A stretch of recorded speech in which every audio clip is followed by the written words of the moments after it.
going to study postmenopausal bleeding and endometrial TA today.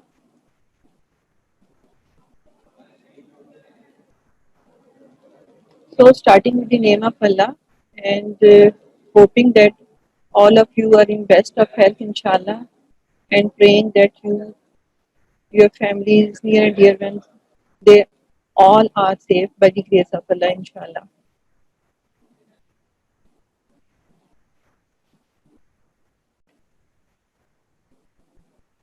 So, what is postmenopausal bleeding? The term postmenopausal bleeding is applied to the patient who have not experienced a menstrual bleed for a minimum of 12 months, assuming that they do still have a uterus and are not pregnant or lactating because the ovary is becoming active. So, simplifying the definition, the occurrence of bleeding after a cessation of periods for more than 12 months is called postmenopausal bleeding. ठीक है?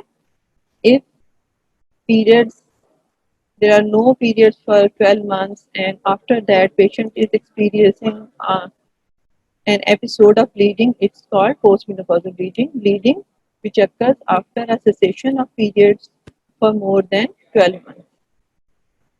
What is the average range for menopause? It's 51 years. And how it can be identified? It can be identified by blood test, which is follicular stimulating hormone.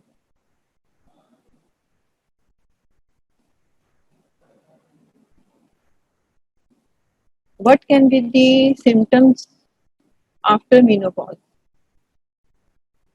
Postmenopausal symptoms include vasomotor symptoms like hot flashes, palpitation. There can be psychological upset like depression, anxiety. Patient become irritable. Their patient can show mood swings, memory problem, memory loss, lack of concentration, and patient can have atrophic effects of vagina, causing vaginal dryness, causing urinary urgency. These are all postmenopausal symptoms.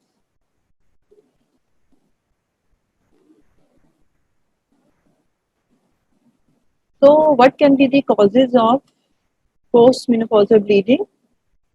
Causes should be investigated first so that they can be cured afterwards.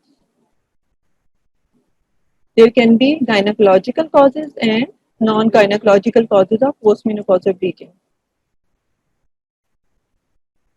Non gynaecological causes क्या हो सकते हैं? Non gynaecological causes हैं कि जैसे gastrointestinal tract से कोई bleeding हो रही है, उससे कंपनी हेमेटोलॉजिकल प्रॉब्लम की वजह से पोस्टमेनोपॉजल ब्लीडिंग शुरू हो गई है, कोई यूरिनरी प्रॉब्लम है और पेशेंट उसके साथ भी कंफ्यूज कर सकती है और उसकी वजह से भी पोस्टमेनोपॉजल ब्लीडिंग हो सकती है.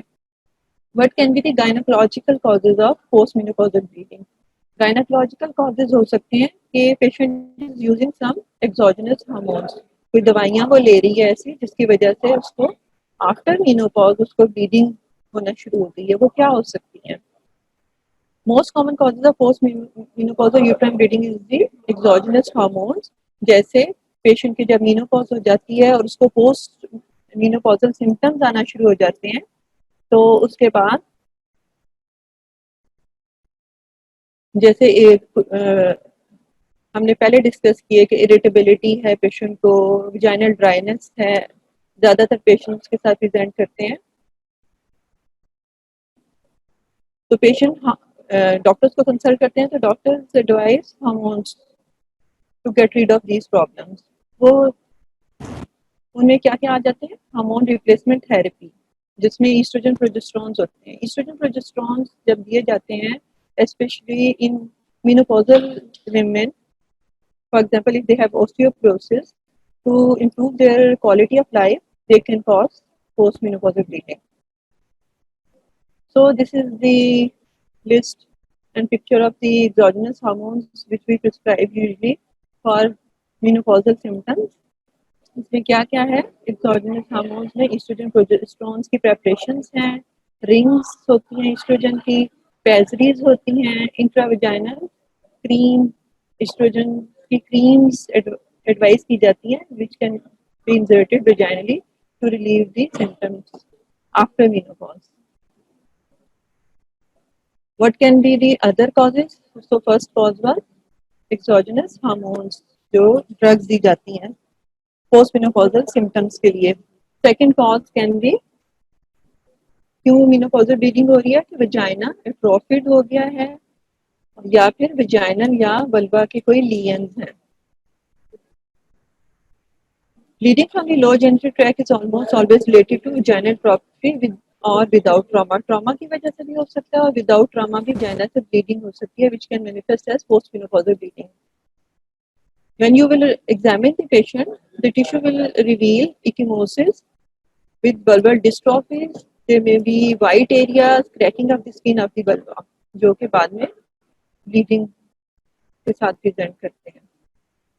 Third important most causes of gynecological causes of postmenopausal bleeding are the tumors of the reproductive tract. इसमें क्या क्या हमारे पास डिफरेंशियल डायग्नोसिस हो सकता है. सबसे पहले एंडोमेट्रियल हाइपरप्लेजिया. एंडोमेट्रियम का हाइपरप्लेजिया जो किसी भी किस्म का हो सकता है, like simple hyperplasia, complex, typical, atypical, कोई भी हो सकता है. 15% ऑफ केसेस जो पेशेंट पोस्ट मेनोपॉजल ब्लीडिंग के साथ प्रेजेंट करते हैं उसमें एंडोमेट्रियल हाइपरप्लेजिया निकल आता है जब उसको इन्वेस्टिगेट किया जाता है. और 10% cases of the patient which present with post menopausal bleeding उनमें पॉलिप्स मिल जाते होते हैं. और 7 to 10% cases of postmenopausal bleeding they may have endometrial carcinoma as a cause of postmenopausal bleeding. So here is it's shown normal endometrium, and when hyperplasia develops into the endometrium, which can be of any type, simple, complex, typical, atypical. ठीक है. Endometrial CA was the commonest gynecological cause जो कि related to reproductive tract which may present as postmenopausal bleeding. लेकिन rare tumors में और कौन कौन से tumors हो सकते हैं? Cervical tumor या endocervical carcinoma. They have a peak incidence in 5th to 6th decade of life. 50-60 साल की खवातीन में अक्सर देखा जाता है. May present with postmenopausal bleeding, often with an offensive and blood-stained vaginal discharge. और rare causes में vulvar tumors हो सकते हैं. The majority of which usually develop from precancerous, pre-invasive areas called VIN, vulvar intraepithelial neoplasia, uterine sarcoma या even tubal carcinoma and ovarian carcinoma जो कि specially oestrogen secreting ovarian tumors हो, वो भी rare causes of post menopausal bleeding में आ जाते हैं. सो ये रेयर कॉजेज हैं. और इम्पोर्टेंट जो कॉमन कॉजेज हैं उसमें हमने एक्सोजनस हार्मोन्स जो हम यूज करते हैं वो पढ़ा है. इसके अलावा और गायनाकोलॉजिकल रिलेटेड प्रॉब्लम्स और मैलिग्नेंसीज उसकी. How you will manage a case of postmenopausal bleeding? Management starts from history examination, then investigation. So, to manage a case, first of all, you should be able to find the underlying pathology. Pathology पता चलेगी तो आगे हम उसको treat करेंगे. In most cases, endometrial sampling हमें must करनी पड़ती है in the cases of postmenopausal bleeding. आपने इनिशियल जो हिस्ट्री लेनी है उसके बाद एग्जामिनेशन करना है. उसमें आपने साइंस ऑफ सिस्टेमिक डिजीज जरूर देखने हैं. पेल्विक एग्जामिनेशन जरूर करना है to see and evaluate the estrogenic state of vagina and cervix. The characteristic findings may include pale and thin appearance of vaginal, pale, thin, dry vaginal mucosa patients में मिलता है in cases of postmenopausal bleeding. ये क्या है जी?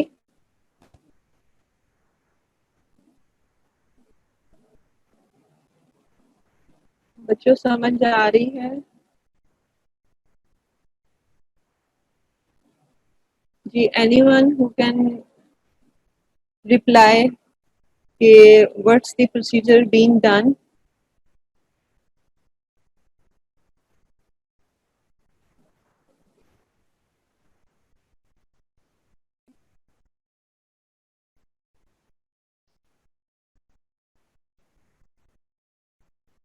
Someone please. चलो मैं बताती हूँ क्या हो रहा है। एंडोमेट्रियल बायोप्सी की टेक्निक शो की गई है। Curate, most importantly suction curettage के लिए जो क्यूरेट लिया जाता है, उसमें क्या हो रहा है कि एंडोमेट्रियम सक आउट हो रही है कैनुला के अंदर, and the sample is taken from the uterine lining.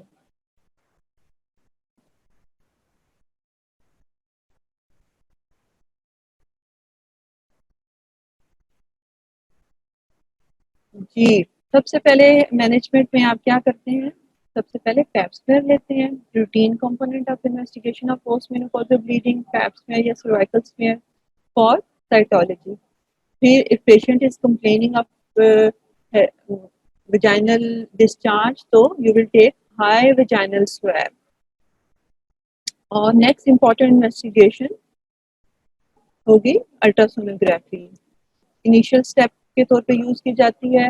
इसके बहुत से एडवांटेजेस हैं, जैसे लेस इन्वेसिव है, सेंसिटिव टेक्निक है, चीप है, और along with this you can see or visualize the other pelvic organs also with the help of ultrasound probe।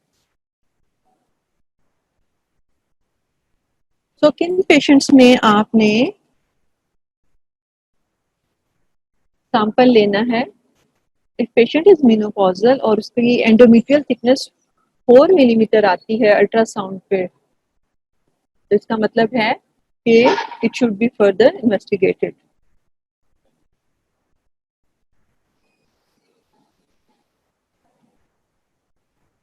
Jin patients में परसिस्टेंट ब्लीडिंग हो रही है, मुसलसल वो ब्लीड कर रहे हैं और अल्ट्रासाउंड पे भी एंडोमेट्रियम जो है उनकी वह थिकनेस आ रही है, तो आपने उनकी जरूर एंडोमेट्रियल सैंपलिंग करनी है। एंडोमेट्रियल सैंपलिंग आपने पहले भी बहुत दफ़ा पढ़ी है, आउट पेशेंट टेक्निक है, आउट पेशेंट पे भी की जाती है। बाहर की दुनिया में तो उनके पास आउट पेशेंट डिपार्टमेंट में ही स्टेरोस्कोप्स होते हैं विद 3 to 4 मिलीमीटर कैनुलास, जो कि इजीली इंसर्ट करके वो लोग एंडोमेट्रियल सैंपलिंग कर लेते हैं। Out patient aspiration techniques can be used, जिसमें आउट पेशेंट टेक्निक्स में क्या क्या आ जाता है हमारे पास? पाइपल एंडोमेट्रियल सक्शन कैनुला, हम यहाँ पर ज़्यादातर ये यूज़ करते हैं, लेकिन बाहर की दुनिया में हिस्टेरोस्कोपिक गाइडेड बायोप्सीज एंडोमेट्रियल क्यूरेटांस होते हैं। So outpatient aspiration techniques can be used, but hysteroscopically directed biopsies should be performed if bleeding continues despite a normal aspiration sample. Hysteroscopy should be done in the office or operating room may prove helpful in locating the के अंदर uterus के अंदर क्या क्या pathology आप देख सकते हो। यूट्रस के अंदर अगर पॉलिप है, फाइब्राइड है, हाइपरप्लास्टिक एंडोमेट्रियम है, आप सारा कुछ देख सकते हो। और ये सारा कुछ हिस्टेरोस्कोपिक की हेल्प से ही पॉसिबल होता है, लेकिन जब आप रूटीन का क्यूरेटाज कर रहे होते हो या फ्रैक्शनल क्यूरेटाज कर रहे होते हो, फ्रैक्शनल क्यूरेटाज क्या है? जब आप एंडोमेट्रियल कैविटी का अलग से सैंपल लेते हो, सर्विक्स से अलग से क्यूरेटाज करते हो, तो फ्रैक्शनल क्यूरेटाज हो जाता है। लेकिन उसमें आप जो पैथोलॉजीज हैं, जैसे कोई पॉलिप है, फाइब्राइड है, वो मिस कर सकते हो, लेकिन हिस्टेरोस्कोपी पे आप वो मिस नहीं करोगे, आपको वो सामने नजर आएंगे। और treatment will be according to the pathology found. अगर आपको इंटरमीडियल पॉलिप नजर आया है तो और आप हिस्टेरोस्कोपी कर रहे हैं, तो हिस्टेरोस्कोपिकली उसको आप रिमूव भी कर सकते हो अलॉन्ग विद एंडोमेट्रियल सैम्पलिंग के साथ। अगर आपको एग्जामिनेशन पे वजाइना या वल्वा की एट्रोफी मिली है, तो आप उसको उसके अकॉर्डिंगली ट्रीट करोगे। उसके लिए हम क्या एडवाइस करते हैं, ईस्ट्रोजन क्रीम्स एडवाइस करते हैं। और अगर एक्सोजेनस हार्मोन्स की वजह से पेशेंट को पोस्ट मेनोपॉजल ब्लीडिंग हो रही है तो या तो आप एचआरटी को जो हार्मोन रिप्लेसमेंट थेरेपी की पिल्स आपने एडवाइस की हुई थी पेशेंट को, या उसको चेंज करोगे या फिर उसको स्टॉप करोगे। और अगर आपको एंडोमेट्रियल सैंपलिंग पे कैंसर मिल रहा है तो according to the staging of the disease आप उसकी ट्रीटमेंट करोगे कि क्या आपने सर्जरी करनी है, रेडियोथेरेपी करनी है कि कीमोथेरेपी करनी है। ठीक है जी, ये कोई बताए आगे क्या क्या यूज हो रहा है।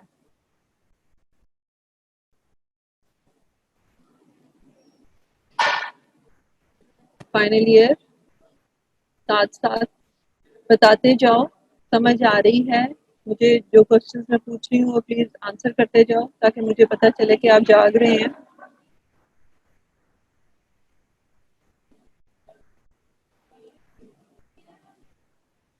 जी, ये नजर आ रहा है। अक्सर एग्जाम में at the time of viva ये पूछा जाता है कि जी कौन सी एस्ट्रोजन क्रीम्स आप अक्सर वजाइनल ट्रॉफी में पेशेंट को एडवाइस करते हैं। तो ये प्रेमरीन है, ठीक है। Oestrogen conjugated oestrogen vaginal cream, ये एक्सोजेनस हार्मोन्स की एस्ट्रोजन की रिंग्स हैं जो कि वजाइना में इंसर्ट की जाती हैं। और ये वेजिफेम है। वेजिफेम क्या है? वेजिफेम है ईस्ट्रोजन क्रीम्स हैं जो कि with the help of applicators vagina में पेशेंट को कहा जाता है कि इंट्रोड्यूस करे तो उसके जो पोस्ट मेनोपॉजल सिम्टम्स होते हैं, जैसे अगर वजाइनल ट्रॉफी है, बहुत ज़्यादा ड्राइनेस है, उसकी वजह से उसको क्रैकिंग हो रही है जो कि which can cause post menopausal bleeding, तो उसकी ट्रीटमेंट के लिए वेजिफेम वजाइनल क्रीम्स हैं which are inserted with the help of applicators into the vagina. So हमारा जो पोस्ट मेनोपॉजल ब्लीडिंग का हम डिस्कशन कर रहे हैं उसमें क्या है कंक्लूजन हमारा कि पोस्ट मेनोपॉजल ब्लीडिंग, अगर पेशेंट को ब्लीडिंग हो जाती है after a cessation of periods for more than 12 months तो it's called post menopausal bleeding. Post menopausal bleeding अगर पेशेंट को हो गई है 12 मंथ्स उसको पीरियड्स नहीं आए और उसके बाद उसको ब्लीडिंग हो गई है तो it should be investigated properly. के लिए ज़्यादा टाइम आपने वेस्ट नहीं करना, आप उसको प्रॉपरली इन्वेस्टिगेट करो। सिर्फ यही सोच के कि जी ये वजाइनल ड्राइनेस की वजह से या मेनोपॉजल सिम्टम्स की वजह से हो रही है, आपने ऐसा नहीं करना। आपने प्रॉपर हिस्ट्री लेनी है, आपने पेशेंट को प्रॉपर एग्जामिन करना है, आपने प्रॉपरली उसको इन्वेस्टिगेट करना है, अल्ट्रासाउंड कराना है, बायोप्सीज करानी है उसके अकॉर्डिंगली, ठीक है। Ultrasound and biopsies can be performed in outpatient department and stereoscopic dilatation and curettage are usually performed in a hospital या आउट पेशेंट सर्जिकल सेंटर में भी हो जाते हैं। और मैनेजमेंट आपने करनी है अकॉर्डिंग टू द कॉज। क्या आपको कॉज आपने फाइंड आउट की है, after proper history examination and investigation उसी मुताबिक आपने पेशेंट को ट्रीट करना है। ठीक है जनाब। सो now important cause of postmenopausal bleeding was also endometrial carcinoma. Endometrial carcinoma हमने अब स्टडी करना है। As name shows, it arises from the endometrium, the lining of the uterus. उससे ये arise होता है। It is the result of abnormal growth of the cells that have the ability to invade or spread to the other parts of the body. कैसे present करेगा case of endometrial carcinoma? Usual presentation वही post menopausal bleeding के तौर पे होती है। 10% risk होता है एसोसिएटेड मेलिग्नेंसी का। हाउएवर पेशेंट में also present in the perimenopause. Perimenopause में वो किस सिम्टम्स के साथ प्रेजेंट करेगी? उसको frequent abnormal uterine bleeding, irregular bleeding होगी, और before the menopause with irregular vaginal bleeding. Patient की awareness of the risk factor will prompt appropriate investigation. Pyometria also carries a high risk of underlying carcinoma. Pyometria क्या है? Collection of pus into the endometrial cavity.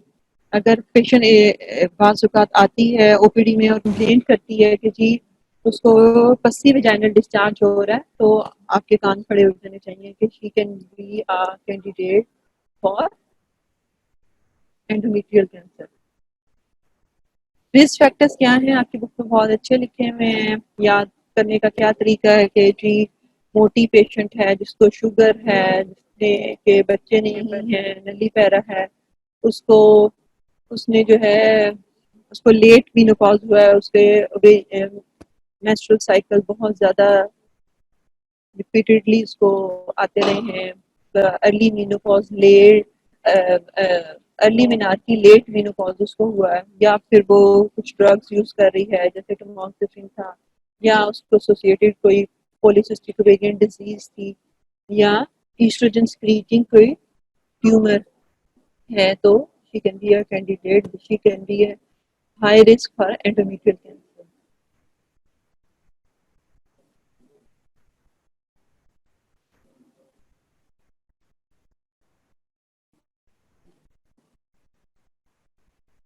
जी नूरुल ऐन सुन रही है। आप लोग ही साथ साथ, मुझे कुछ समझ नहीं आ रहा तो साथ साथ बताते जाओ।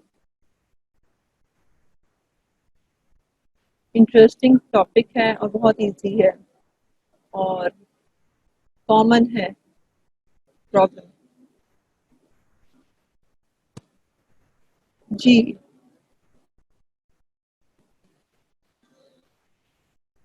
डायग्नोसिस आपने करना है वो जैसे हमने पहले सारा कुछ पढ़ा पोस्ट मेनोपॉजल ब्लीडिंग के लिए, आपने एग्जाम में वैसे ही लिखना है कि जी सबसे पहले हम उसका रूटीन पैप स्मीयर करेंगे, ठीक है, उसका अल्ट्रासाउंड कराएंगे, अल्ट्रासाउंड पे एंडोमेट्रियल थिकनेस देखेंगे, अगर वो मोर देन फोर या फोर से ज़्यादा है लेकिन तो आपको उसको प्रॉपर इन्वेस्टिगेट करना है, लेकिन 3 मिलीमीटर तक नॉर्मल होती है।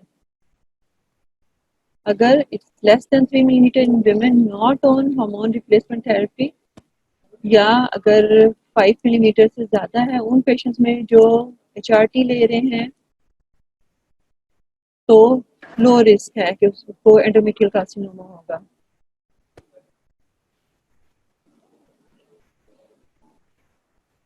अगर फर्स्ट एपिसोड हुआ है पेशेंट को ब्लीडिंग का, तो आपने उसको रीएश्योर करना है, लेकिन अगर उसको रिकरेंट एपिसोड्स हो रहे हैं तो प्रॉपरली इन्वेस्टिगेट करना है। जो पेशेंट जिनके एबनॉर्मल स्कैन्स हैं उस पर एबनॉर्मल एंडोमेट्रियल थिकनेस है, और पेशेंट जो जिनके इरेगुलर ब्लीडिंग है, जो टमोक्सिफिन जैसे सी ब्रेस्ट के लिए पेशेंट ले रही है, तो उनको मस्ट मस्ट मस्ट आपने हिस्टेरोस्कोपी करके एंडोमेट्रियल बायोप्सी जरूर लेनी है, मस्ट है ये। साथ साथ आप जब हिस्टेरोस्कोपी करोगे तो आप अगर सर्विक्स में कोई प्रॉब्लम नजर आता है, वल्वा में, वजाइना में, साथ में उसकी भी बायोप्सीज ले लेते हो, उसको अच्छी तरह आप एग्जामिन करते हो to exclude that these as a source of bleeding due to malignant carcinomas की वजह से तो नहीं है कोई चेंज। अच्छा जी, अब ये एंडोमेट्रियल कार्सिनोमा फैलता कैसे है? What is the mode of the spread of endometrial carcinoma? Locally spread करता है और with the help of lymphatic spread करता है। सबसे पहले एंडोमेट्रियम से कहाँ जाएगा? एंडोमेट्रियम से मायोमेट्रियम में चला जाएगा, नीचे सर्विक्स में चला जाएगा, ये इसकी कॉमनेस साइट्स ऑफ स्प्रेड हैं, और इसकी वजह से यूट्रस की इन्लार्जमेंट भी हो सकती है, अंदर की कलेक्शन हो रही है, पायोमेट्री वगैरह हो रहा है, या ट्यूमर की वजह से भी यूट्रस का साइज बढ़ सकता है due to local spread of the disease, local spread of the cancer from the endometrium to the myometrium or onwards. दूसरा इसका स्प्रेड है लिम्फेटिक स्प्रेड। लिम्फेटिक स्प्रेड जो है कब होता है? When tumour is poorly differentiated and the uterine wall is deeply invaded, पूरी uterine wall invade हो रही है और इसका जो पेल्विस में लिम्फेटिक तक जो स्प्रेड का इंसिडेंस है वो 10% है। More metastasis occur in the adjacent structures and in peritoneum, और एडवांस्ड केसेस में डिस्टल मेट्स देखे गए हैं, जो कि कहाँ कहाँ देखे गए हैं? लंग्स में, लिवर में, वर्टिब्री में, इवन बोन्स में और सुप्राक्लेविकुलर लिम्फ नोड्स में भी देखे गए हैं। इसलिए जब आपको कहा गया था कि आपने सिस्टेमिक एग्जामिनेशन जब करना है तो वो बहुत अच्छे तरीके से करना है। तो आप सुप्राक्लेविकुलर नोड्स तक चेक करते हो जब आप पेशेंट को कहते हो कि जी श्रग करें शोल्डर्स को, और आप डीपली अपनी फिंगर्स को सुप्राक्लेविकुलर फोसा में डाल के पैल्पेट करते हो कि कोई लिम्फ नोड्स तो नहीं आपको पैल्पेट हो रहे हैं। ठीक है बच्चों?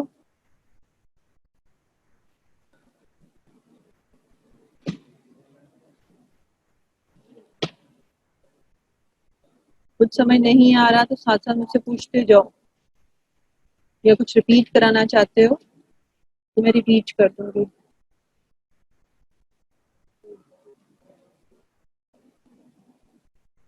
जी, इसकी हिस्टोलॉजिकल क्लासिफिकेशन क्या है? ज़्यादातर जो मोस्ट कॉमन टाइप है 85% केसेस में एंडोमेट्रियोइड है, 4% में एडिनोस्केमस है, 4% में सीरस कार्सिनोमा होता है, 3% में clear cell. Majority of tumours जो है वो एडिनो कार्सिनोमास होते हैं and they are divided into 3 groups according to the degree of glandular differentiation, glands की जो डिफरेंशिएशन है उसके अकॉर्डिंग। अच्छा जी, ये इम्पोर्टेंट है आपके वाइवा के पॉइंट ऑफ व्यू से भी, एग्जाम में भी डायरेक्ट क्वेश्चन भी आपका एमसीक्यू में आ सकता है कि स्टेजिंग ऑफ एंडोमेट्रियल कार्सिनोमा क्या है। तो सारे कार्सिनोमास का आपको पता ही है कि 4 स्टेजेस में हम डिवाइड करते हैं। स्टेज 1 जो है उसको 2 में डिवाइड किया गया, स्टेज 1A और 1B। 1A में less than 50% of the body involve होती है, inner half of the uterus involve होता है, जबकि 1B में outer half of the more than 50% of the body of the uterus involve हो जाती है। ठीक है। स्टेज 2 में क्या होता है? यूट्रस से ग्रोथ निकलकर वो नीचे सर्विक्स तक आ गई है। स्टेज 3 में क्या होता है? 3 को हम 3A 3B 3C में डिवाइड करते हैं। 3A में जो कार्सिनोमा है वो यूट्रस से होता होता बाहर उसके सिरोजा में आ गया, या फिर साथ उसके क्या है एडिनेक्सा ट्यूब्स वगैरह में चला गया। ठीक है, या फिर आगे मजीद उससे आगे ओवरीज में भी जा सकता है, या वो उधर सामने लेटरली जाना शुरू हो गया है स्टेज 3A में। 3B में क्या होता है? वो नीचे जाना शुरू हो गया। 2 में तो सर्विक्स में आ गया था ना, अब 3B में कहाँ पे आ गया? वो सर्विक्स से भी निकल कर वजाइना में चला गया 3B में। 3 में क्या हो गया?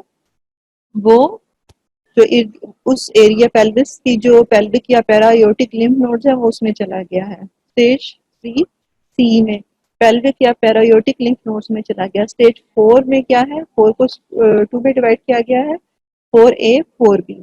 4A क्या है कि वो एडजेसेंट स्ट्रक्चर्स आगे या पीछे जो यूट्रस के स्ट्रक्चर्स पड़े हुए हैं उसमें चला गया। 4A में आगे क्या पड़ा हुआ है? ब्लैडर पड़ा हुआ है, पीछे रेक्टम पड़ा हुआ है, उसमें चला गया है। और स्टेज 4B में क्या है कि वो पेल्विस से निकल के बाहर चला गया, डिस्टेंट स्प्रेड हो गया, लंग्स में चला गया इधर उधर। ठीक है, very easy classification of endometrial carcinoma. अच्छा जी, जब इसकी हिस्टोलॉजिकल ग्रेडिंग भी होती है उसमें स्टेज 1 2 3 में साथ में ग्रेडिंग की जाती है, grade 1 grade 2 grade 3। Important question अब ये है कि आप इसको ट्रीटमेंट में क्या करते हो? पेशेंट की बायोप्सी ली है, उसमें आ गया है कि जी एंडोमेट्रियल कैंसर है, अब क्या करना है? तो क्या ट्रीटमेंट होती है? फर्स्ट तो इसकी according to the stage of disease हम इसकी ट्रीटमेंट करते हैं, लेकिन जो पेशेंट जैसे अगर रिकरेंट डिजीज है या फिर पेशेंट अनफिट फॉर सर्जरी है तो फिर उसमें हम क्या ट्रीटमेंट कर सकते हैं, प्रोजेस्टेरॉन थेरेपीज दे सकते हैं. It's probably only of value in recurrent disease but has been studied in early stage well differentiated disease where fertility preservation is an issue and the patient is not fit for therapy या unfit for surgery है. जी, stage 1 disease क्या है, इसको हमने 2 में divide किया था. स्टेज 1 में 1A में क्या था, less than 50% of the body of the uterus is involve. और 1B में स्टेज में क्या होता है, more than 50% of the body of the uterus involve हो जाती है. अगर इस तरह की आपको पिक्चर मिल रही है अल्ट्रासाउंड पे और साथ में आपने फिर अटैच किया, उसमें आपको पता चल गया कि जी एंडोमेट्रियल कार्सिनोमा है मोस्ट लाइक.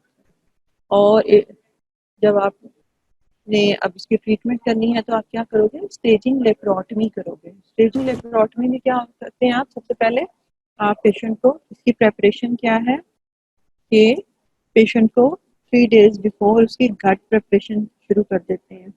गट प्रिपरेशन में आपने क्या करना होता है, 3 दिन पहले उसको आप कहते हो कि सॉफ्ट डाइट ले बस. सेकेंड डे पे आके आप उसको कहते हो कि आप सिर्फ क्लियर फ्लूइड्स ले. फिर 24 hours बिफोर उसको कहते हो कि आप वाटर ले सकते हो. और 12 hours अपार्ट आप उसको एनपीओ कर देते हो. एनपीओ से पहले आप उसको स्टूल सॉफ्टनर्स देते हो, लेक्सेटिव्स देते हो, या फिर आप उसके साथ साथ 3 अनीमास देते हो. अनीमास, आप फर्स्ट अनीमा जो होता है वो 18 hours बिफोर सर्जरी, फिर रात को जब आपने उसको 12 o'clock एनपीओ कर दिया उस वक्त एक देते हो, और एक सुबह 6 AM उसको अनीमा दे देते हो कि उसकी गट बिल्कुल इवैक्यूएट हो जाए, वो प्रॉब्लम ना करे ड्यूरिंग सर्जरी. अब पेशेंट आपने सर्जरी के लिए प्रिपेयर कर लिया, उसको 3 दिन पहले उसकी प्रेपरेशन, गट प्रेपरेशन शुरू कर दी थी, जिसमें आपने 3 दिन पहले पेशेंट को कहा था कि आप सॉफ्ट डाइट ले. सेकेंड डे पे आपने उसको कह दिया था कि फ्लूइड्स ले ले, शेक वेक फ्लूइड्स वगैरह ले ले. फिर 24 hours पहले जो है आपने उसको सिर्फ उसमें से जो फर्स्ट वाले 12 hours है उसमें आप कहते हो कि पानी पी सकता है वो बस. फिर 12 hours पहले उसको 12 midnight को उसको एनपीओ कर देते हो, अनीमास देते हो, डर्कोलेक्स लेक्सेटिव देते हो उसको, ताकि उसकी गट प्रिपेयर हो जाए. अब पेशेंट की गट प्रिपेयर्ड है, आपने उसकी एनेस्थेटिक एवेल्युएशन की हुई है, आपने उसका ब्लड अरेंज कराया हुआ है, सारी इन्वेस्टिगेशन उसकी कराई हुई है, एनेस्थेटिस्ट ने उसको देख लिया है, फिटनेस फॉर सर्जरी दे दी थी. अब स्टाफ को आपने इन्फॉर्म करना है कि patient is on list for staging laparotomy. तो स्टाफ ने उसका क्या करना है, स्टाफ ने उसको 12 बजे एनपीओ कर दिया, सुबह 6 AM उसको गाउन प्रोवाइड करेगी, उसका एरिया प्रिपेयर करेगी, शेव करेगी कि एब्डोमेन पे उसके हेरी ना हो, शेव किया हुआ हो. बात आइडियली उसने लेना है, उसको गाउन प्रोवाइड किया जाएगा. और अगर वो हाइपरटेंसिव है या डायबिटिक है, अगर हाइपरटेंसिव है तो उसकी एंटी हाइपरटेंसिव ड्रग्स जो होती हैं वो आप सिप ऑफ वाटर से उसको अलाउ करते हो सुबह कि वो ले ले, ठीक है, वरना उसका बीपी इतना शूट कर जाएगा कि सर्जरी नहीं पॉसिबल होएगी. ठीक है. फिर अगर वो डायबिटिक है तो फिर आपने उसकी मॉर्निंग डोज ऑफ इंसुलिन अगर वो ले रही है, या ओरल हाइपोग्लाइसेमिक्स अगर वो ले रही है, तो आपने वो उसकी ओमिट करनी है, वो उसको नहीं देनी. ठीक है, क्योंकि वो एनपीओ है ऑलरेडी, आपने उसको नहीं देनी. थिएटर में शिफ्ट करने से पहले कि अगर पेशेंट डायबिटिक है उसकी हम शुगर चेक करते हैं, उसका कंसेंट फॉर्म साइन कराया होना चाहिए, वो आपने चेक करना है प्रॉपरली. रिस्क प्रोसीजर, उसके रिस्क सारे रिलेटिव्स को पेशेंट को एक्सप्लेन किए हुए होने चाहिए. ठीक है. तो पेशेंट जो है वो थिएटर में शिफ्ट हो गई है, she is on the operating table, you are the surgeon. Anaesthetist ने उसको एनेस्थाइज कर दिया है। अब क्या करना है? Most public case of endometrial CA है and you are proceeding for the staging laparotomy. अब आपने इंसिजन देना है। इंसिजन में आपने क्या करना है, क्योंकि स्टेजिंग लेप्रोटमी है तो जो हमारा गायनेकोलॉजिस्ट का फेवरेट इंसिजन कैनन स्टील है वो हम इसमें नहीं देते। वो इसलिए नहीं देते कि उसमें एक्सपोजर प्रॉपर नहीं हो सकता, क्योंकि आपने इसमें बहुत सी चीज़ें पैल्पेट करनी है, अपने गट को भी देखना है। तो आप मिड लाइन इंसिजन देते हो, इंफ्राम्बिलाइकल मिड लाइन इंसिजन देते हो, और अगर आपको ज़रूरत होती है तो अम्बिलिकस से ऊपर आप उसको एक्सटेंड भी कर सकते हो, अप टू एपिगैस्ट्रियम तक आप इजीली इसको एक्सटेंड कर सकते हो अगर आपको ज़रूरत है।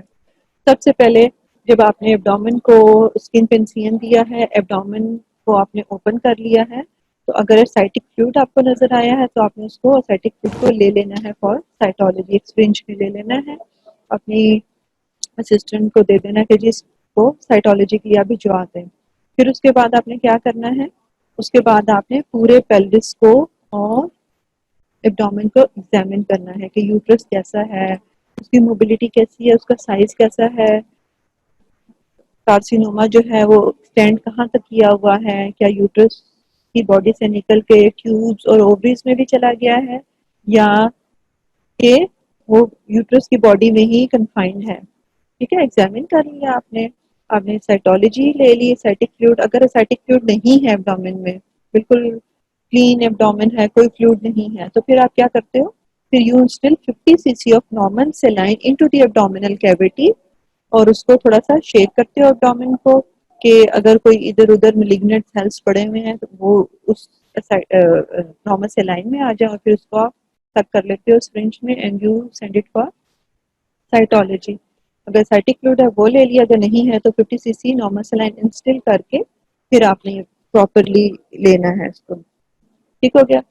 फिर उसके बाद आपने कैविटी को एग्जामिन कर लिया, आपने अपनी फाइंडिंग्स नोट कर ली, और उसके बाद आपने क्या करना है, उसके बाद आपने TAHBSO करनी है, total abdominal hysterectomy plus bilateral circumflexectomy. ठीक है, ये प्रोसीजर करना है, और इसके आपको स्टेप्स आने चाहिए कि टोटल एब्डोमिनल हिस्टेक्टमी के क्या स्टेप्स हैं, ये वाइवा में पूछे जाते हैं कि जी एग्जाम कहता है कि जी patient anaesthetised and you are going to proceed for abdominal hysterectomy, क्या क्या आप कट करोगे। ठीक है, अगर एंड में टाइम हुआ तो मैं फिर आपको एक्सप्लेन करूँगी। अच्छा जी, इधर आते हैं हमने क्या करना है कि surgery for total abdominal hysterectomy and bilateral circumflexectomy without partial removal of vagina is the treatment of choice. Peritoneous line washings are taken for cytology. On opening the abdomen during surgery and the abdominal contents are carefully examined.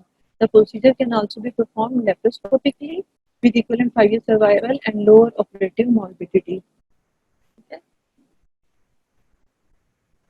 अब आ गई stage 2 disease. Stage 2 disease में क्या हुआ था, anyone कोई बताएगा मुझे?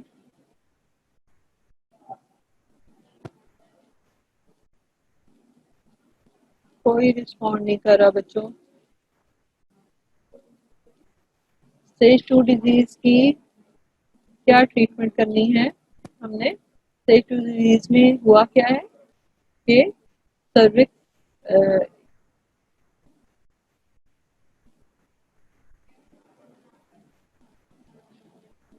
जी नूरुलैन,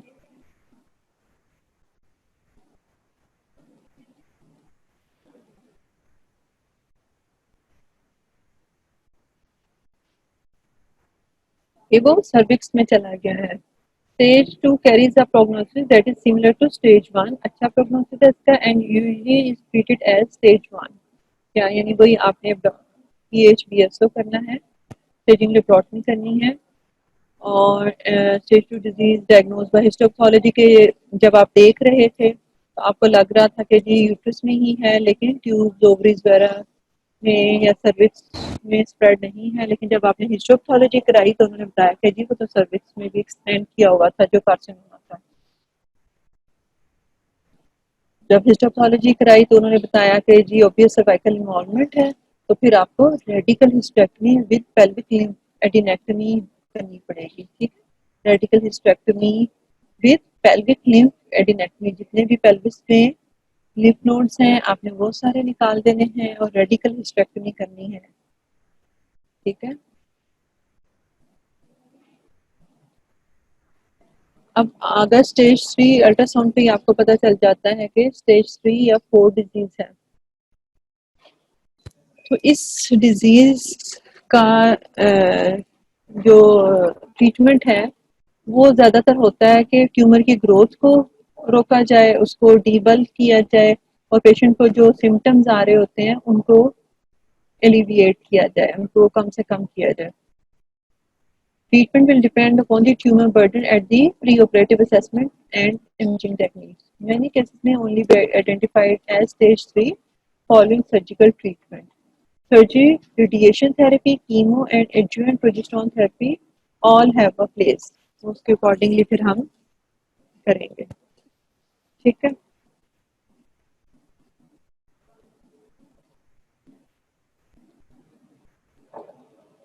अच्छा जी। अब आपने ट्रीटमेंट कर दी थी लेकिन रिकरेंट डिजीज आ गई है, पेशेंट दोबारा रिकरेंस के साथ आपके पास आ गई है, तो क्या करना है, उसकी ट्रीटमेंट क्या करनी है। Where recurrence is localized to the central pelvis is salvaged with radiotherapy and or surgery can be successful. ठीक है, progestogens have been used as a part of combined primary treatment as well as for the recurrent या metastatic growth के लिए। 15 and 50% recurrence जो होते हैं वो therapy को रिस्पॉन्स कर जाते हैं और tumor response is especially noted in those patients with progesterone receptors in the tumor। Oestrogen progesterone receptors जैसे ईआरपीआर स्टेटस पता करते हैं, तो उनमें जो है उसमें ज़्यादा हेल्पफुल है। Hydroxyprogesterone acetate is the most commonly employed and addition of tamoxifen may improve the response. Chemotherapy also has a place in recurrent disease. और कम्बिनेशन थेरेपी जिसमें एट्रियामाइसिन और सिस्टाटिन हम देखते हैं उसमें रिस्पॉन्स रेट बेहतर होकर 20 to 30% इम्प्रूव हो जाता है।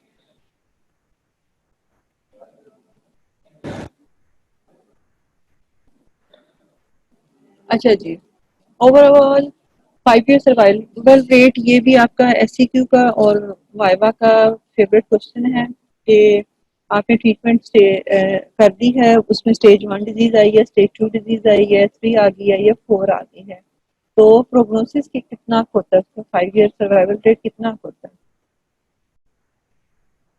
तो ये किस पे डिपेंड करता है, मल्टीपल प्रोग्नोस्टिक फैक्टर्स है।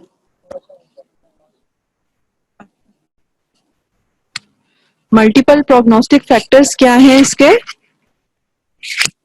कि आपकी ने जब डिजीज को डायग्नोज किया उस वक्त स्टेज क्या थी पेशेंट की, हिस्टोलॉजिकल ग्रेडिंग जब आपने की ग्रेड क्या आया, ग्रेड 1 आ गया, 2 आ गया, 3 आ गया, क्या ग्रेडिंग आई है, और मायोमेट्रियल इन्वेजन की डेप्थ कितनी थी, लिम्फोवेस्कुलर स्पेस इन्वॉल्वमेंट थी कि नहीं थी, और ट्यूमर जो था कार्सिनोमा जो था वो एंडोमेट्रॉइड है कि नॉन एंडोमेट्रॉइड टाइप है। तो उसके अकॉर्डिंगली फिर 5 ईयर सर्वाइवल रेट स्टेज 1 का 85% है, स्टेज 2 का 75% है, 3 का 45% है, 4 का 25% है, तकरीबन सारे कार्सिनोमास में इतना इतना ही है। सर्वाइकल में थोड़ा सा 4 का मजीद रिड्यूस हो जाता है, लेकिन ओवरऑल आपने अच्छे तरीके से इनको याद करना है।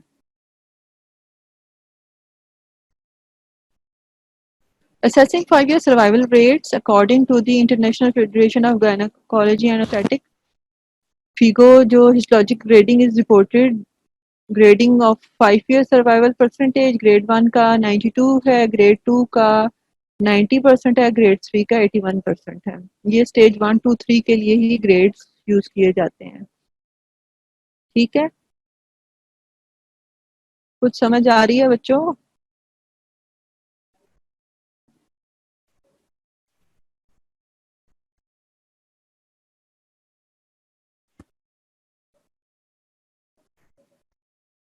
जी, न्यूरोलैन ने सवाल किया है कि जी पेरीमिनोपॉज क्या है। पेरीमिनोपॉजल विमेन वो विमेन हैं the time period near menopause 3 to 5 years का जो टाइम पीरियड होता है, जैसे 50 years में अक्सर पेशेंट एबनॉर्मल यूट्राइन ब्लीडिंग के साथ आ जाती हैं कि जी पीरियड्स बहुत इरेगुलर हो गए हैं, वो टाइम पीरियड जो है वो पेरीमीनोपॉज है, मीनोपॉज के अराउंड वाला जो टाइम पीरियड है। जस्ता ने बेटा ने जवाब दिया, in second stage extend to the cervix, very good जी। मैरी ने कहा है कि जी जी मैम आ रही है समझ। जो हमारे बचगान हैं लड़के, उनमें से कोई कुछ नहीं बोलना पसंद फरमा रहा कि जी कोई समझ आ रही है कि नहीं। लड़कियों का तो हमें पता ही है, वो माशाल्लाह पढ़ती हैं।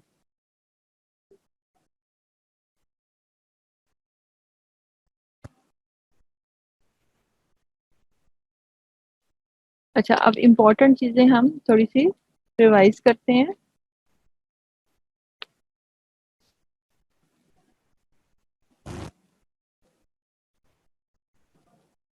5 year सर्वाइवल इम्पोर्टेंट है, ठीक है। स्टेज 1 का 85, 2 का 75, 45 और 4 का 20-25% है। प्रोग्नोस्टिक फैक्टर्स क्या हैं सी एंडोमेट्रियम के, कि उसकी स्टेज क्या थी, ग्रेड क्या थी, मायोमेट्रियम वेरिएन, उसकी लिम्फोवास्कुलर स्पेस इन्वॉल्वमेंट थी कि नहीं, वो किस टाइप का कार्सिनोमा था, इस पे डिपेंड करती है। और बेसिक जो ट्रीटमेंट, जैसे सबसे इजीएस्ट वन की हम करें, हमने थोड़ी सी डिटेल में की कि स्टेजिंग लेप्रोटमी आपने की है, जिसमें आपने पेरिटोनियल सेलाइन वॉशिंग्स ली हैं। अगर साइटिक फ्लूइड है तो साइटिक फ्लूइड फॉर साइटोलॉजी ले लिया, अगर नहीं है तो पेरिटोनियम को सेलाइन से वॉश करके वो फ्लूइड आप लेते हो साइटोलॉजी के लिए। उसके बाद फिर आपने सारी कैविटी को एग्जामिन किया है और आपने टोटल एब्डोमिनल हिस्टेक्टमी और बायलैटरल सिंजोफ्रेक्टमी की है। अच्छा, थोड़ा सा डिस्कस कर लेते हैं हम स्टेप्स ऑफ हिस्टेक्टमी, जो कि आपसे अमूमन वाइवा में पूछे जाते हैं। क्या स्टेप्स हैं? सबसे पहले कौन कौन से लिगामेंट्स, कोई बताएगा मुझे कौन कौन से लिगामेंट्स जो होते हैं वो क्लैंप, कट एंड लाइगेट हम करते हैं फॉर हिस्टेक्टमी?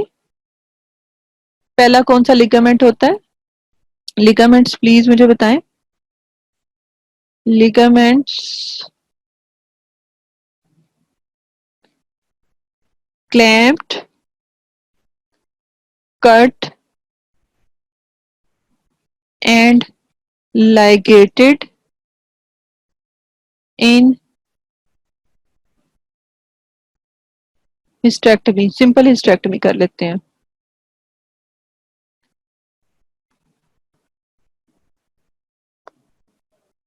कौन कौन से लिगामेंट्स हैं जो हम हिस्टेक्टमी में क्लैंप, कट एंड लाइगेट करते हैं?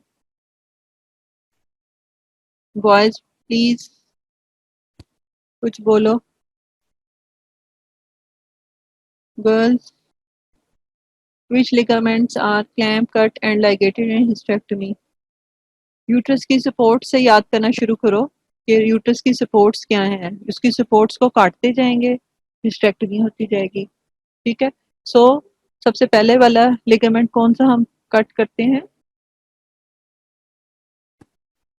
राउंड लिगामेंट, ठीक है। Round ligament, very good Abu Bakar. अच्छा, राउंड लिगामेंट, उसके बाद राउंड लिगामेंट को आपने काट दिया, फिर ट्यूबोवेरियन लिगामेंट, शाबाश। फिर ट्यूबोवेरियन, फिर ट्यूब और ओवरीज। अगर सिंपल हिस्टेक्टमी आपने करनी है, ट्यूबोवेरियन। और अगर आपने टोटल एब्डोमिनल हिस्टेक्टमी करनी है, फिर आपने ट्यूब्स और ओवरीज भी निकाल देनी है, तो फिर आपने इन्फंडिबुलो पेल्विक निकालना है। शाबाश अदनान असलम, वेरी गुड, ठीक हो गया, ठीक है। अगर आपने ट्यूब्स एंड टोटल एब्डोमिनल करनी है तो फिर ट्यूबोवेरियन नहीं, फिर आपने इन्फंडिबुलो पेल्विक काटना है।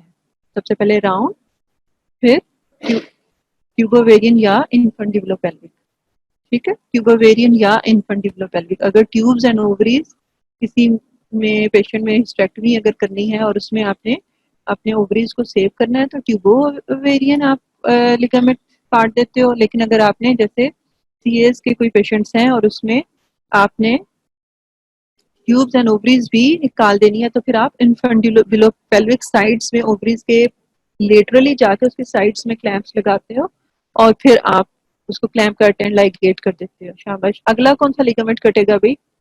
दो तो आपने बता दिए, गुड। सुफियान एंड अदनान, शाबाश। और बोलो, फिर कौन सा कटेगा? यूट्राइन, यूट्राइन पेडिकल कटेगा, ठीक है। यूट्राइन पेडिकल जिसमें यूट्राइन वेसल्स होती हैं, मोटी मोटी यूट्राइन वेसल्स नजर आ रही होती हैं, ठीक है। उसके बाद फिर कार्डिनल, करिश्मा, फिर कार्डिनल, चौथा जो होगा फिर कार्डिनल होगा। कार्डिनल को के और क्या नाम है? कोई बताए मुझे, कार्डिनल लिगामेंट को और कौन सा लिगामेंट कहा जाता है? शाबाश, बताओ। कार्डिनल लिगामेंट को के और कौन से नाम हैं? आपने पहला लिगामेंट राउंड लिगामेंट काटा, टोटल एब्डोमिनल हिस्टेक्टमी में आपने इन्फेंटिबुलोपेल्विक काटना होता है, लेकिन वैसे अगर हिस्टेक्टमी सिंपल आप हिस्टेक्टमी कर रहे हो विद कंजर्वेशन ऑफ ओवरीज तो उसमें आप ट्यूबोवेरियन लगाते हो। वेरी गुड, शाबाश ड्यूरोलैन। ट्रांसवर्स सर्वाइकल को कार्डिनल कहते हैं, और भी एक नाम है इसका, वो भी बताओ। वो क्या होता है? लेटरल या ट्रांसवर्स सर्वाइकल, शाबाश। और एक और नाम है इसका, वो भी बताओ। मैकनरॉड, रिश्मा, वेरी गुड, शाबाश। ठीक है, ये सारे कार्डिनल लिगामेंट के नाम है, ठीक हो गया। उसके बाद आपने चौथा लिगामेंट जो काटा वो मैकनरॉड लेटरल सर्वाइकल या कार्डिनल लिगामेंट काटा, शाबाश। फिर उसके बाद पांचवा लिगामेंट कौन सा काटते हो? पांचवा लिगामेंट बताओ, शाबाश। जो हिस्टेक्टमी में आप क्लैंप, कट एंड लाइगेट करते हो, इसी तरह जैसे आप हिस्टेक्टमी, एब्डोमिनल हिस्टेक्टमी के ये आप पेडिकल्स बता रहे हो, इस तरह जब आप वजाइनल हिस्टेक्टमी करते हो, कोई आपसे वाइवा में वजाइनल हिस्टेक्टमी के स्टेप्स पूछता है तो ये ऑपोजिट में हम चलेंगे। फिर नीचे से सबसे पांचवा लिगामेंट जो अभी हम डिस्कस करने वाले हैं वो हम काटेंगे, फिर उसके बाद हम ऊपर ऊपर चलते जाते हैं, ठीक है। दोनों के ऑपोजिट डायरेक्शन में हम फिर वो काटना शुरू करते हैं। एब्डोमिनल में हम राउंड से शुरू करते हैं और वजाइनल हिस्टेक्टमी में सबसे नीचे वाला पांचवा लिगामेंट जो हम काटते हैं वो सबसे पहले काटते हैं वजाइनल। चलो बच्चों बताओ, सुफियान, रिश्मा, आबिद, मारिया, शाबाश। के जी, कौन सा लिगामेंट, आखिरी लिगामेंट कौन सा है जो कि हिस्टेक्टमी में हम काटते हैं? Important question of your viva. Viva अपने जो आपको याद होगा तो आप फ्लुएंटली बोलोगे अपने ओन पे। बोलो बच्चों, पांचवा लिगामेंट कौन सा है? Very good Abid, uterosacral, excellent. Uterosacral is the fifth ligament जो हम काटते हो। तो इसको मैंने जो याद किया हुआ है वो RTU से किया हुआ है, ठीक है। R is for round ligament, T is for tubovarian. T को या फिर अगर आपने टोटल एब्डोमिनल हिस्टेक्टमी करनी है फिर उसमें आपने ट्यूबोवेरियन नहीं बोलना, फिर उसमें आपने इन्फेंडिबुलोपेल्विक बोलना है, ठीक है। तो टी की जगह याद रखना कि टोटल एब्डोमिनल में इन्फेंडिबुलोपेल्विक आता है। RT के बाद यू इज यूट्राइन पेडिकल जिसमें यूट्राइन वेसल्स होती हैं। फिर T is transfer cervical, transfer cervical के और दो नाम हमने डिस्कस किए, लेटरल सर्वाइकल या फिर मैकनरॉड। और यू लास्ट वाला यू क्या है? यूट्रोसैक्रल, यूट्रोसैक्रल, ठीक है। ये पांच लिगामेंट्स कटते हैं। और अगर आपको कोई आपसे पूछे कि what about in vagina hysterectomy तो कहोगे जी पहला लिगामेंट आप काटते हैं यूट्रोसैक्रल, ठीक है। फिर ट्रांसफर सर्वाइकल काटते हैं, फिर उसके बाद यूट्राइन पेडिकल काटते हैं, फिर उसके बाद आपने अगर ओवरीज भी साथ निकालनी है तो इन्फेंटिबुलोपेल्विक, अगर ओवरीज नहीं निकालनी वेजाइनल में तो आपने ट्यूबोवेरियन, और उसके बाद राउंड लिगामेंट, ठीक है। ये पांच लिगामेंट्स आप क्लैंप, कट एंड लाइगेट करते हो तो वजाइना की जो सॉरी यूट्रस की सपोर्ट्स ये जो लिगामेंट्स हैं ये आप कट क्लैंप लाइगेट करते हो तो यूट्रस फ्री हो जाता है पेल्विस से और आप इजीली इसको रिमूव कर देते हो, ठीक है बच्चों।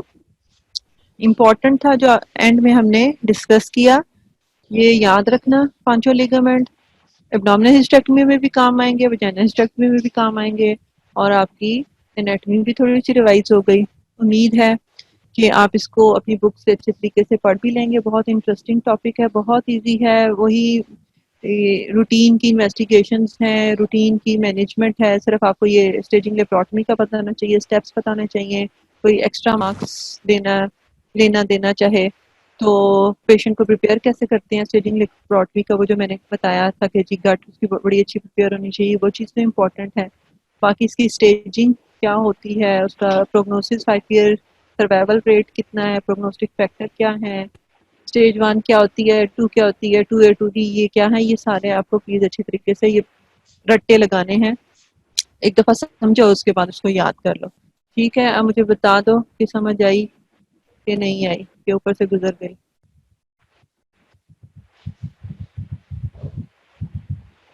सब खैर खैरियत से है? मुझे एक दफ़ा ये भी बता दो कि सबके घरों में खैर खैरियत है।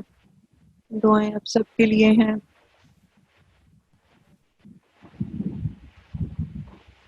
गुड, अल्हम्दुलिल्लाह। ओके बच्चों, ढेर सारी दुआएं आपके लिए।